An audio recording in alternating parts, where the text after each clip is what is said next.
বহুল আলোচিত ২১ August grenade হামলা মামলার রায় আজ ঘোষণা করা হয়েছে। এতে বিএনপির ভারপ্রাপ্ত চেয়ারম্যান তারেক রহমান, সাবেক স্বরাষ্ট্র প্রতিমন্ত্রী লুৎফুজ্জামান বাবর সহ সব আসামিকে খালাস দিয়েছেন হাইকোর্ট।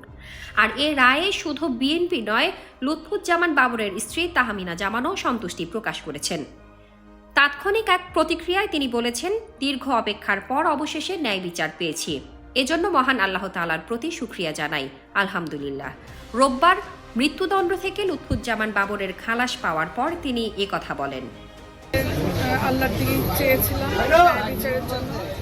আল্লাহ ন্যায় বিচার করতে আমাদের দয়া করেছেন, এটাই আল্লাহর দরবারে শুকরিয়া। বাবরের স্ত্রী আরও বলেন, ন্যায় বিচার পাওয়ার আশায় এতদিন অপেক্ষা করা যে কি কষ্ট তা একমাত্র ভুক্তভোগীরাই বলতে পারবে। আদালত আমাদের ন্যায় বিচার দিয়েছেন।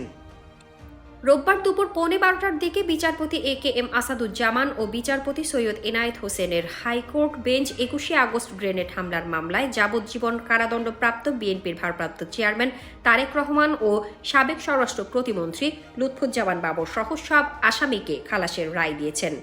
এর আগে 4 দিন আপিলের ওপর শুনানি হয়।